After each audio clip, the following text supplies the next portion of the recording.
All right, guys. Good morning. Good morning to you. Happy Friday. It is Friday, December 11th, 2020. And man, this morning, do I have a gift for you. You're going to go out this Friday like a lion after listening to this guy. I promise you, it's my dear friend, my good buddy, and a powerhouse entrepreneur. Chris Saunders is here to join us today. Let's get started. It is ultimately important for you to look at your goals, truly what you want to do in your life, and then look at the people who you spend the most time with in your life and figure out if that lines up.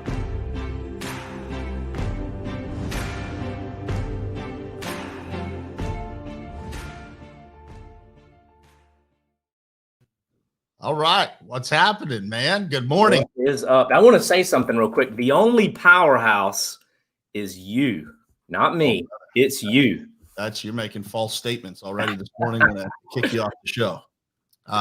So for those of you who do not know Chris Saunders, I don't know, maybe there's some people out there that have been living under rocks or something. But this is a guy. I'm just going to pump your tires here for a minute, man. I spoke to everybody about you yesterday, but number one, I want to do it in front of you. This guy has become a very special person in my life. Our families have hung out. We stopped in Raleigh, spent a couple of days. Chris and his wife, Leanne, welcomed us into their home like family. Our kids played together, everything, man. And so I met Chris online through social media.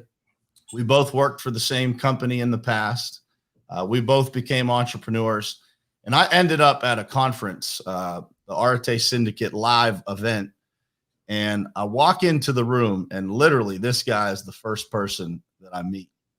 And immediately he walks up to me so excited, man, just full of energy, which anybody that knows Chris Saunders knows that he always is. I think he wakes up like that every morning. He grabs me, man, and he says, I got people to introduce you to. And 5-7 minutes later, man, I had met all kinds of people in that room. I don't know, who some of these people are, but throughout the day, these people end up walking up on this stage and teaching at this very elite event. And so that's the kind of guy. We're going to dig into some of that. We're going to dig into the importance of networking and all that stuff. But this is a guy that you guys all need to know. You all want to know, and a person that you want to have in your life. And you want to surround yourself with a bunch of people that are just like this guy. So I appreciate you being here, man. Thank you. Well, thank you so much for the invite, man. I'm thrilled to be in your presence. I wish I was right there with you, which we keep talking about trying to get together. But you're all over the country doing business, exploding the pavement group. So you don't have time for people like me. So I'm just never. That's never true, man. Look, just put me down on the list whenever things slow down after you cash out. That is never true, man. Never true. I'll always make time for you. So I want to dig in a little bit. I want you to kind of give people a little background on you. Who is Chris Saunders, both personally and professionally? Just a little background on you. Well, personally, I was raised right. That's the first thing. We didn't have much growing up, and we weren't poor, but we didn't have much growing up. But every time the church doors were open, we were there. And so I've got a strong foundation. And my parents taught me, we didn't have a lot of the things that some of the other kids had, but one of the things that I learned was work ethic. So personally, my brand, in my opinion, is I'm a hard worker. It's just that simple. I will outwork my competitors any day of the week. Now, look at there. Good morning, Leanne. Mama had to chime in. I couldn't agree more, Leanne. I couldn't agree more.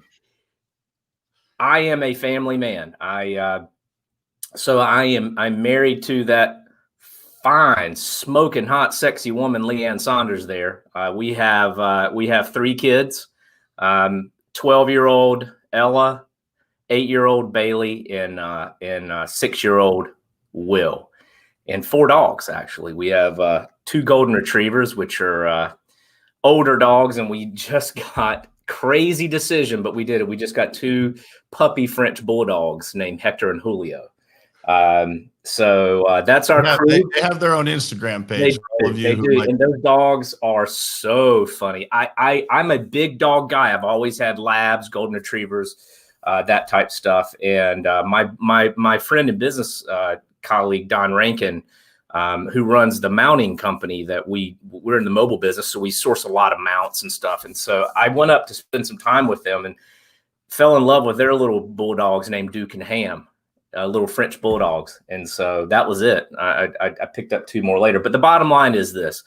I'm very blessed.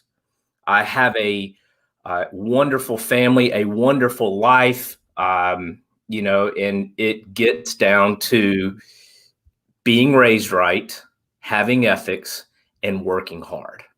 So that is me. That is us. Yeah, and that's that is probably one of the first things that would come to mind if people were to ask me who you are. That's exactly just a grinder, whatever it takes, are the words that come to mind. Just a person that puts everybody else first. So to give you guys some background, Chris mentioned he's in the mobile business. So they own a company called Integrated Communications. And why don't you tell everybody just a little bit about what you guys do at Integrated? Because I think it's a cool story, man. I think that, there's a lot of similarities in how we approach solving a problem that existed in an industry and created businesses out of it. And I want to dig into that. So high level Integrated Communications supplies mobile technology for blue collar companies. Okay. So that's everything from basic smartphones for supervisors and foremans, but more specifically, and probably the bulk of our business is in transportation and distribution. So we supply all that mobile technology to trucking companies, beer distributors, those Amazon. Hey, Mark, those Amazon delivery vans that you see shooting around town, they're not Amazon. They're just contractors for Amazon, but we supply all that technology that allows that driver to see what those 250, literally those vans have 250 to 500 stops a day. Oh, there's Mama Hess. And so we supply all that technology. It's more than just a phone. It's more than just a tablet. There's a multitude of components that come together. And so we deliver a turnkey bundle that includes everything that they need. And, these companies rely on technology, but they're not technology savvy. So a lot of times they just wing it and then it fails and they have to pick up the pieces and business stops for that particular driver. And so what we do is we eliminate points of failure by making sure that they get the right hardware, the right setup, and then we support it the right way, setting them up for success. Yeah. The best way, I would describe your business as you guys are literally like a concierge service. Like you think of everything, and that is, having come from the wireless industry myself, I experienced what it's like to do those rollouts. And that's less complicated stuff, literally just phones, not things, phones are critical, but not nearly as critical as some of the things that you guys are dealing with electronic logs and things like that for trucks. If those things are not absolutely done correctly, it can cause major problems to businesses. And I wanted to, talk about that, man, because I think that it's really important. There's a lot of people out there that are looking, maybe they're looking to get into business, or maybe they're in a business and they're looking to evolve into something different. I think it's really important for people to recognize that, like, the first thing that you do to open a business or to evolve your business in a different direction, if you have to pivot, is to look for a major problem that can be solved, because people are willing to exchange money to have their problems solved. And when the basis of your business is solving somebody's biggest problems, it is a lot easier to acquire customers. It's a lot easier to make money, for people to see the value in what you do. I want to go back to, when you kind of made the decision to go into business. What was it that made you, make that switch? Because we've both gone from, being employees within companies to, owning our own. That's a big decision. And I think that the best gift we could give people this morning is, the courage, right? Like that process that you kind of go through of how do you make that jump? Because I believe the future of everything is going to be based in entrepreneurship. The future and health of our country and the world is about entrepreneurship. So what was it that made you take that jump so that maybe other people can kind of find the courage that you had? Well, it's solving a problem, actually. So let's rewind the clock back to 2004. And prior to that, I had been at Verizon Wireless, US Cellular, Sprint. And you must have been only like 14 years old back then. You're funny. But it was 1999 when I got into the business selling bag phones and flip phones that you actually had to open the door on the phone and pull the antenna out to make it work. But fast forward to 2004, I was a sales rep. And my job was to sell. And then there was a support team that managed the account after I brought it in. And they were dropping the ball like crazy. And customers were churning because, customers churn because they have a bad experience with the product, or they have a bad experience with customer service or pricing. And so I could not control any of those things. And so I decided I'm going to bring things in my control. I'm going to start up a business. I'm going to continue to sell what I've been selling, but I'm going to hire somebody to make sure that customer has the best experience possible. And I just believed that it could be better, and believed and decided to just do it. And it's a tough proposition to yourself to say, I'm going to go from security to completely unknown. And what I did was I looked back and I said, listen, the one thing I've always been able to do is talk to people. And then, at that time, more recently, because I'd only been in sales like 4 years. And I decided that I had a track record in sales. So all I had to do was keep selling and keep doing what I was good at. And then the rest would come together. And it was just a leap of faith. So. Yeah. It's funny, man, because when you're asked that question, can't you go back to that moment? You still get a little anxiety, right? Like, yeah. And that was my next question was like, what were some of the emotions you experienced? Because I think the emotions that people experience are literally what stop them. And what I want people to realize is that those emotions are normal. Like everybody that you look at that you say like, oh man, these people, look, they opened the business and it's working. They all went through the same exact emotion. So what were you feeling when you finally made the jump? So super anxious. I think one of the greatest human needs is for security. Okay. Mm-hmm. And if you can look at 2020, so it was the fear of lack of security that fueled my, am I going to do it? Am I not? Am I going to do it? I don't know. Am I going to do it? And then I finally decided, you know what?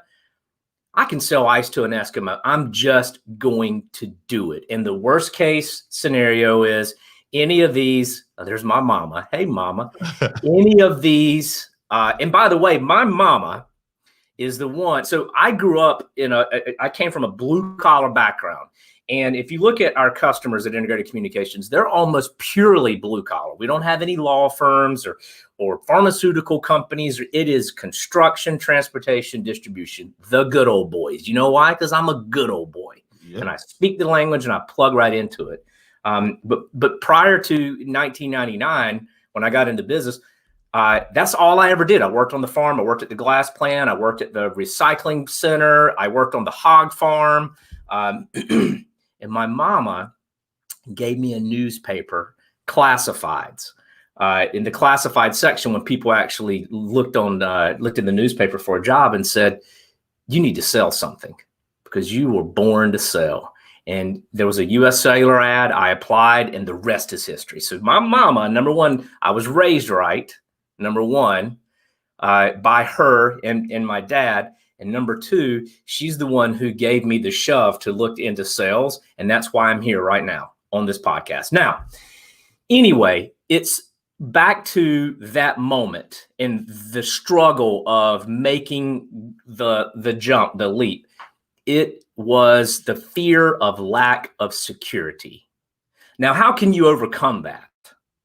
Well, you look at what you've been capable of doing up to that point. And then you look at what you're willing to do to realize this dream that you have. And you just got to want it bad enough. It's just that simple. People fear things that, I mean, you know, at the time it seems real, but my granddaddy taught me a lot of stuff. My mother's dad, but he always used to say something. He used to say, nothing is ever as good or as bad as you think it is. And in the moment when you lose that big account, because we actually had that happen. New England Motor Freight, which is they're a company up in your area in the Northeast, they went bankrupt. They were our largest customer. And everybody was, you know, we were all worried, right? But we had a downturn right after that, came right back, right? Not as bad as everybody thinks it's going to be. So taking that leap and fearing that lack of security is not nearly as bad as what you feel in that moment. Because look at you, probably same thing for you. You went from mobility, you went to construction, you learned paving, and you said, I'm going to do it. And didn't you say, well, it's a little, everything rides on my shoulders. Can I really do this? You know, didn't you go through the same kind? I describe it. I just said it yesterday to our CFO. I said, man, from the day that we started for a long time, man, I felt like I was out running a bear every day. And now I still feel like I'm running from that bear, but I feel like I'm pretty conditioned. But you know what? If you can keep that fire, if you can continue, hey, Valerie, talk about a world-class human being. That Valerie is a world-class. She's one of the best content writers I've ever talked to. No question. Gifted. But if you can continue to run from that bear, even when you don't have to, correct. That's how you go from here to here. It's a mentality, right? It is. Absolutely. It's the programming of your own mind. And you know, yeah. One of the things that I think, you know, I experienced, I'm sure that you experienced, was, man, you don't even know who you are until it's all in your hands, you know, until it's all on your shoulders, because how good you were, you know, most people that go into business, it's because they were pretty good at whatever it was that they were doing that gave them the confidence to go do it. And I'm going to tell you,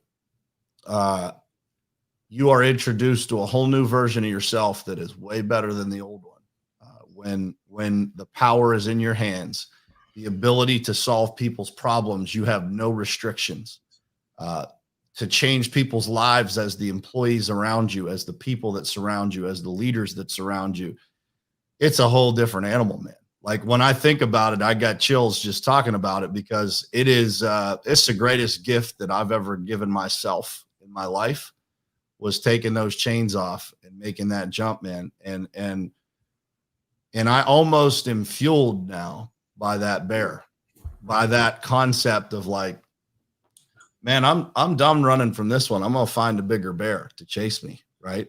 And I just keep shifting gears and keep, you know, surrounding myself with people like yourself, people like Quentin that, you know, push you. Right. There's an expectation among the right people that they understand your gift and they're never going to let you not use it to its fullest potential. Right. And when you surround yourself with those people, and that's a transition into the next topic here. So networking, and what I will refer to as flowing power to others. I opened the show by talking about it, but it's literally how we met, man. And you know, I will say, like, you know, you're responsible for, you know, blossoming our friendship, because if you wouldn't have done that, I'm sure we would have met each other, but who knows how it would have went, or who knows how long it would have taken.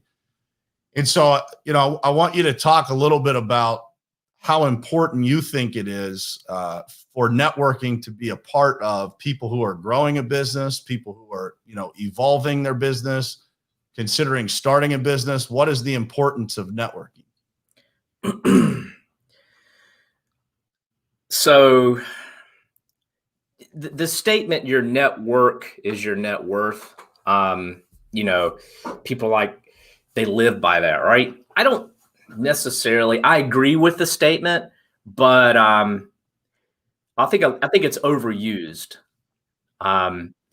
And if you don't expand your relationships outside of your circle, you find yourself in the same circle all the time with the same opportunities. I saw this, it's this quote, it's on my wall. It says, most people will be the same place next year that they are today. Don't be most people. So for years, I stayed in my own little circle. All right. I didn't see outside of the bubble, the circle. And then I got here, Arte Syndicate. And this isn't the only networking that I've done, but it was where I got access and built relationships with people that are like us. And then this bubble that I was living in got popped. And I'm like, wait a minute, there are more of me out there, right? Because I know I'm not so crazy after all. Yeah, I know, right? And so I realized that we can be friends with people that we don't live next door to, and we can have problems, similar problems, different industries, same problem, and people can talk through those problems with you. And they say you fail forward. So these people have failed forward and they can help you prevent a failure, right? And so what I realized is I have to talk to as many people as I can inside this group and learn about what it is that they do, so that whenever I have someone or I have a need in a particular area, I can just make the connection. And so that opens up opportunities, opens up business opportunities. I mean, there's some things that, that we've talked about doing. There's some things that I'm working on with other Arte people. And at the end of the day, I think there's a certain satisfaction that, like we have this big need for security, right? But I think there's also there's a certain satisfaction coming from helping someone else. You change a tire, okay? You see someone beside the road, you change a tire, you get back in your car, and you're like, man, I'm so glad I did that. It probably changes your perspective for your day. You know that, like, instantaneously, I met you, which I knew who you were. You knew who I was. Boom, we shook hands. I was like, you know what? You're in paving. I'm going to introduce you to these people that are in construction. Boom, boom, boom, boom, boom. And the introduction with Quentin. Now you guys are working on stuff together, right? Yep. You have to look at shaking as many hands as possible and trying to connect people with zero expectations in return. And the universe will put people in your life, and the universe will put opportunities in front of you that you just didn't have before. Let me give you an example. So I'm going to cover the number. So, everybody talks about Steve Jobs, right? Well, networking got me this card. This is Steve Wozniak's card. Okay. So I was at an event, and he spoke at that event. And I stood up and said something, about what he had accomplished and how he enabled, the wealth in the room because he invented the personal computer.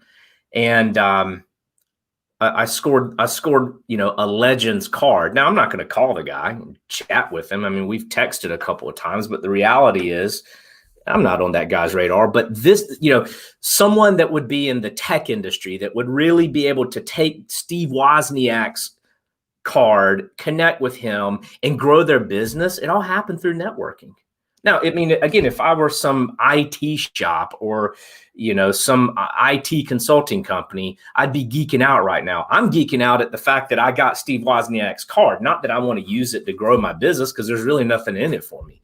But it all comes back to networking, shaking hands, helping people, building relationships, and things like this happen.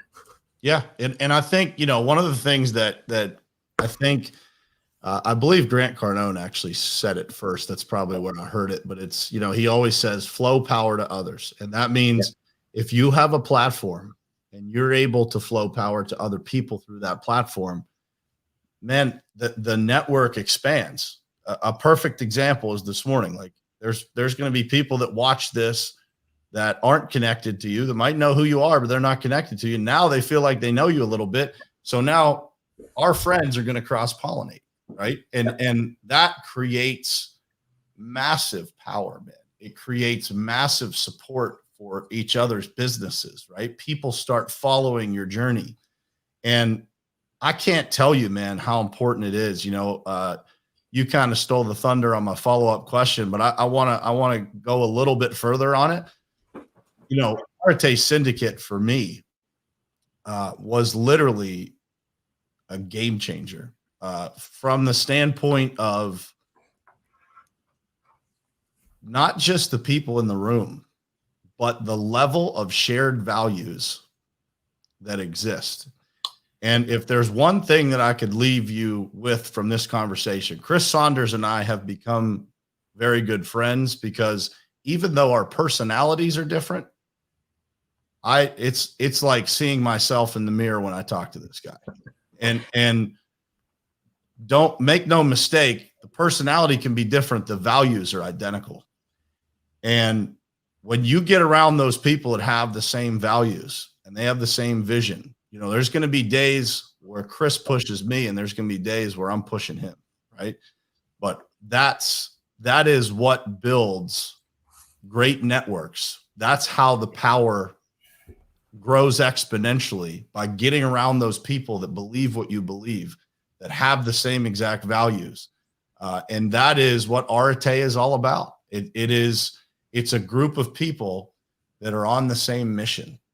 And, it is incredible to me to have the ability to connect with that many powerful people in one place.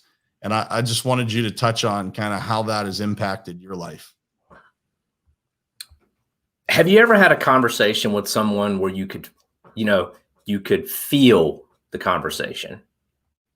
Yeah. Where there's feeling to the conversation.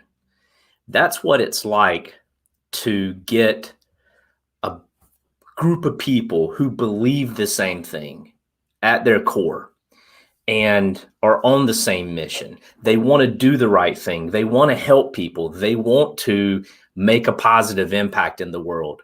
They're sick and tired and fed up of the fakeness and the mediocrity and entitlement in the world, because we want better and we feel that we can collectively contribute to the change. When you have conversations with people like that, like when I talk to you, Brian, you can feel the energy, you can feel the conversation, as opposed to, just have okay, cool, take care, see ya, thanks, bye. I have things in my life, and let's just talk about material things, because I don't have very many material things, but I'm just going to say I have material things in my life that I don't feel like I ever would have had, or maybe I would have eventually gotten to without the Arete Syndicate. It rewired my brain. I don't even look the same. I was, at this point, I've gained a little bit of weight because I went through COVID and I'm still recovering from the fatigue, and I'm not working out as much as really hardly any at all, but I'm starting back on it. But I don't even look the same. I always was heavier before I got in Arete. But then you get around all these people that influence you to be nutritionally sound, be a fitness guy, like take care of your body. If you take care of your body, you're going to take care of your mind. You're going to take care of your mind. You're going to grow your business. You're going to grow your business. You're going to grow your impact. The Arete Syndicate has, without question, pivoted, which is the word of 2020. But before 2020, it put me on a new course. Okay. And even with the ups and the downs of business, I never worry. I used to be a worry wart. That's what we call them. I used to be a worry wart. I used to worry about everything. I had 37 cents in the bank account in 2015. Almost every business, if you've not ever gone through a downturn, you're fortunate, but most every business over a period of time goes through ups and downs.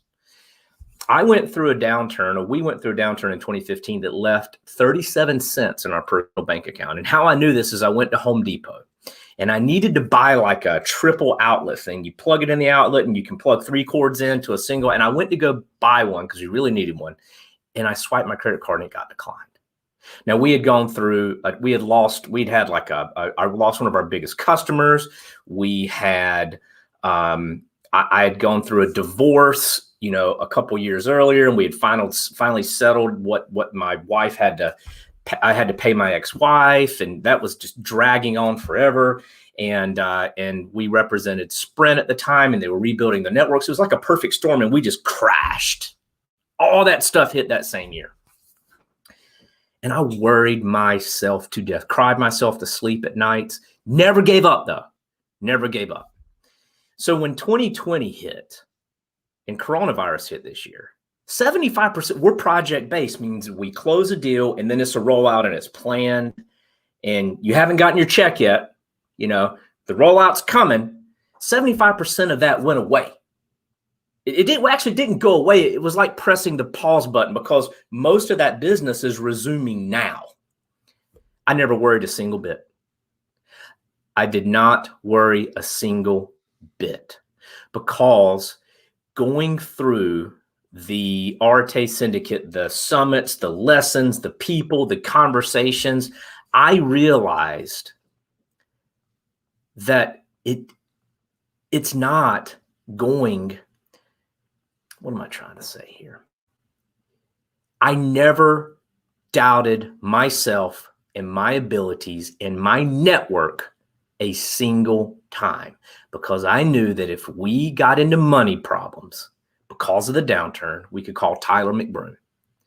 I know that if I got off track mentally, I could call you or Andrew Goggin or Quentin Lovejoy, any of those folks to get me through. I did not have that network. I did not have that knowledge. I did not have that confidence. Now, I've always been a confident guy, but I didn't have any of those things prior to 2018 when I joined the Arte Syndicate. I did not. Now, I would, I have 2 things I feel like innate in me that's just, it is who I am. I mentioned my brand is work hard. I will work hard and I will not quit. There's a reason why I'm 16 years into this business and I'm still here. But that said, I have a network of friends and people that motivate me and that get it and that can say, Leah, we went through that. Let me tell you what we did.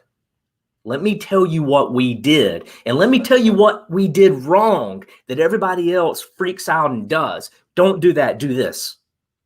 Right? Yeah. That's what the Arte Syndicate is. That's what our mission is, to change the trajectory of the business world by instilling the right values and by teaching those values to our employees and our team members. And then that expands. It's kind of like trickle down economics from the Reagan era. You start at the top. I'm wired a certain way, and then people pick those things up, and then they become rewired, and then their family becomes rewired. And before you know it, there isn't as much entitlement. It's going to take years for that, but there isn't as much entitlement. There isn't as much fakeness in the business world. People are anchored to the right thing, telling the truth. Listen to these core values. I mean, like, I can sum up the Arte Syndicate in these core values. Okay. Create a positive impact. All right. Leadership through action. And listen to how I say these. I say them with such passion because I believe them. I believe them. Do the right thing. Be humble. Hard discipline. And my favorite, commit to dominating. Good isn't enough. Excellence is essential, and be a lifetime student. Now, nobody can argue those core values. No one can say, how can you even shoot any holes in anything that I just said? And these core values, if you think about them, you listen to them and you replay them in your head, they're the cornerstone of a successful person and a successful life. And if you instill that into your business and you live the core values, people pick up on those things. And before you know it, they're making better decisions. And then the people that they influence are making better decisions. So I get passionate about the Arte Syndicate. Me too, brother. Those values have sat on my desk literally right in front of where I sit for the last 2 years, however long it was since that event. I came home with that card that they handed out at the event, and I was in, man. I was sold. I'm like, this is a different group. It's a different feeling. I've been to a lot of those events, and it was by far the thing that has moved me the most towards excellence. And that is, there's a lot of things on the journey that have moved me, but it is the thing that moved me the most. And the results of that have been a network of people that has changed my life. You know, like I feel so blessed, man. Not I have friends that aren't in Arte, but I feel so blessed, man, to be surrounded by people like you, by, you know, just everybody that I have in my life. I know you feel the same. Every time we talk, you're rattling off names of people. And that is, it's the greatest gift you can give yourself, is to focus on that, to get those people that share those values with you. And by the way, over a period of time, anybody can say they love those values, but do they live them? And over a period of time, man, people will see themselves out of the group that don't live the values. They might believe them, but they don't live them. And that is, you should live by that in your own life. You know, give people every opportunity to live it, and allow them to see themselves out when they don't. And that is, it's a powerful part of networking, man, is to have standards. You know, that is a massive, massive thing in your life, is to set a standard and hold your friends accountable to that standard, right?